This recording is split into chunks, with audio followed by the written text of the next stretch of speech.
अस्सलाम वालेकुम। कैसे हैं आप लोग? उम्मीद करता हूँ खैरियत से होंगे। और जिन लोगों के पास आज ईद है उनको ईद मुबारक, और जिनके पास ईद कल है उनको एडवांस ईद मुबारक।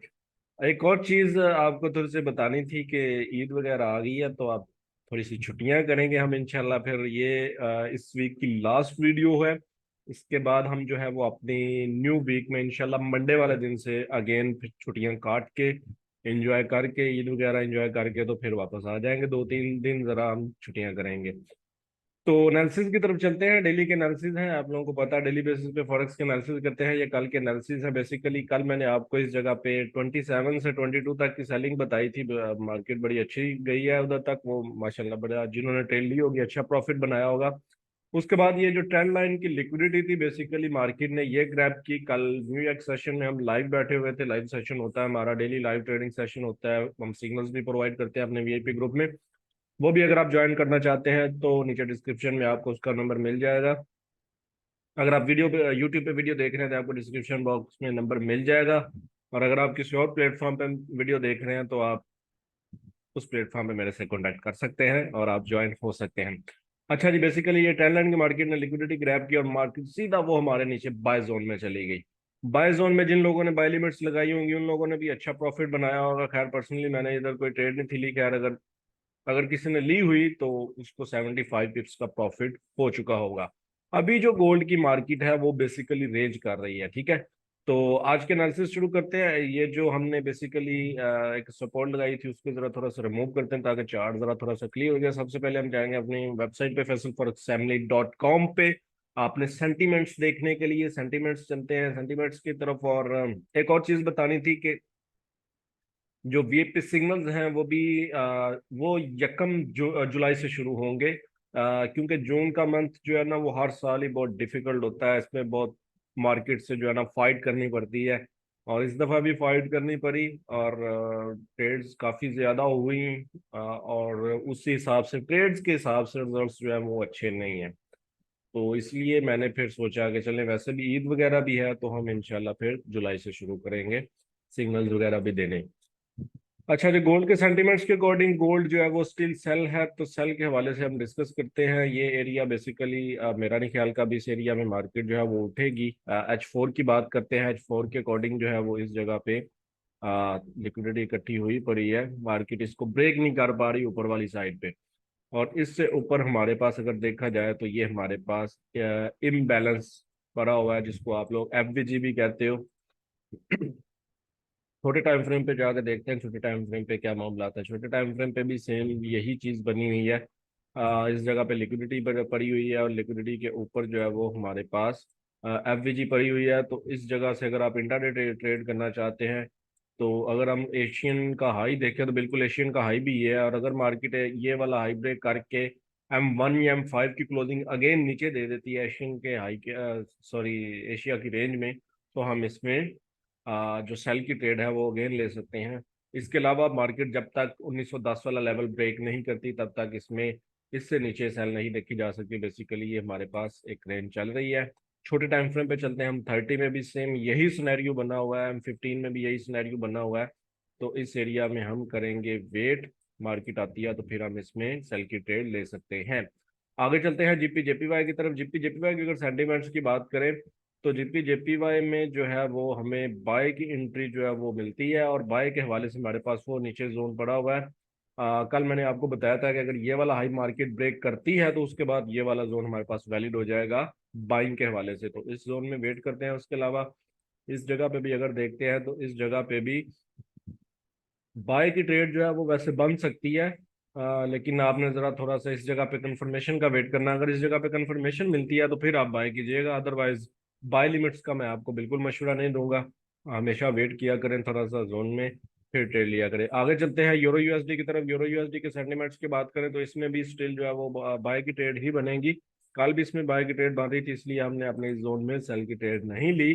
बाइंग के हवाले से अगर बात करें तो बाइंग के हवाले से सबसे पहले H4 में देखते हैं कि क्या मामला तुम्हें। बिल्कुल H4 में मार्केट जो है वो डायरेक्ट ऊपर वाली साइड पे गई है। H1 की बात करें तो H1 में इस जगह पे जो है ना वो लिक्विडिटी मुझे इकट्ठी हुई नजर आ रही है। छोटे टाइम फ्रेम पे चलते हैं, कोई एरिया वगैरह फाइंड करने की कोशिश करते हैं। तो छोटे टाइम फ्रेम पे ये हमारे पास जो है वो दो एरियाज आ रहे हैं बेसिकली। एक एरिया ये भी है जो कि ऑलरेडी थोड़ा सा काम कर चुका है, एक एरिया इससे ऊपर भी है, ठीक है। इन दोनों एरियाज में से जिसमें भी कंफर्मेशन मिले आप उसमें ट्रेड ले सकते हैं। ऊपर वाला एरिया होप्स हो के काम करेगा, लेकिन ऊपर वाले एरिया में थोड़ी सी असल हंटिंग होने के चांसेस हैं। तो लिक्विडिटी ग्रैब होती है, फिर इसमें आप रिवर्सल देख के इसमें ट्रेड ले सकते हैं। आगे चलते हैं यूएसडी कैड की तरफ। तो सॉरी, कॉल आ गई है, मैं जरा वो कॉल सुन लूँ, बाकी बातें बाद में करते हैं। जी, तो यूएसडी कैड के सेंटीमेंट्स की बात कर रहे थे हम। यूएसडी कैड में बेसिकली सेल की ट्रेड बनती है और सेलिंग के लिए, अच्छा इसमें कल मैंने आपको ये बताया था कि इसके ब्रेकआउट पे हमने ट्रेड नहीं लेनी, और इस पे ये जो है वो एक सेलिंग एरिया बनता है, लेकिन आपने कंफर्मेशन का वेट करना। होप्स हो कि किसी ने ट्रेड ली भी होगी, बेसिकली इस जगह पे एसएल हुए हैं। अगर किसी ने कंफर्मेशन का वेट करके भी ट्रेड ली होगी तो 11-12 पिप कार्ड एसएल पर है उसको। उसके बाद ये जो है बेसिकली ब्रेकर ब्लॉक बन गया था। ब्रेकर ब्लॉक में जब मार्केट आई है तो फिर इसने बहुत अच्छा वर्क किया, और मार्केट अभी तक 75 पिप्स तक जो है वो मूव कर चुकी है। खैर, इन एरियाज को करते हैं हम रिमूव। और आज के वाले से अगर देखते हैं तो H4 में चलते हैं। H4 में जाकर अगर इन एरियाज को लगाते हैं तो कोई खास एरिया नहीं है। H1 में चलते हैं। तो H1 में भी इस जगह पे कुछ हाँ, इस जगह पे अगर हमें मार्केट में कुछ सेलिंग नजर आती है तो इस जगह पे जो है ना वो सेल की ट्रेड ली जा सकती है। ये होगा यूएसडी कैड का आज का हमारा सेलिंग एरिया। ओके, आगे चलते हैं जी जीबीपी यूएसडी की तरफ। जीबीपी यूएसडी के सेंटीमेंट्स चेक करते हैं। जीबीपी यूएसडी में बेसिकली बाय की ट्रेड बन रही है, और बाइंग के लिए हमारे पास वो नीचे एरिया पड़ा हुआ है। लास्ट वीक से मार्केट इस एरिया में आ नहीं रही, मार्केट जो है वो रेंज कर रही है। आगे चलते हैं यूएसडी जेपीवाई की तरफ। यूएसडी जेपीवाई में भी बाइंग बनती है, और बाइंग के लिए हमारे पास वो नीचे एक एरिया बना हुआ है, लेकिन इस जगह पे जो ब्रेकअप स्ट्रक्चर हुआ है M30 पे जाके जरा देख लेते हैं। तो इस जगह पे जो है ना वो हमें कुछ ना कुछ मिल सकता है। M15 में जाके देख लेते हैं, लेकिन कुछ खास है नहीं। लेकिन आप जो है वो इस एरिया में कंफर्मेशन देख के इसमें जो है वो ट्रेड ले सकते हैं।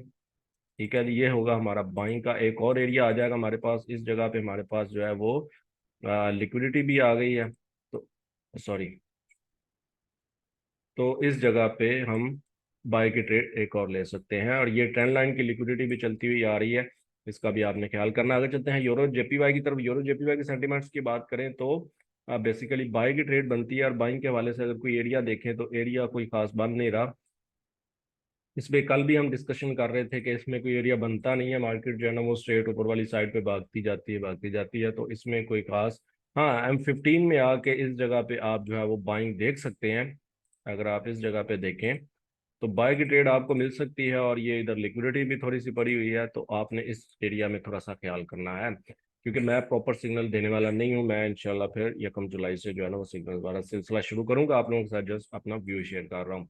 आगे चलते हैं AUD USD की तरफ। AUD USD के अगर सेंटीमेंट्स की बात करें, AUD USD में बेसिकली सेल की ट्रेड बनती है, और सेलिंग के लिहाज से अगर हम एरिया देखते हैं H4 में चलते हैं।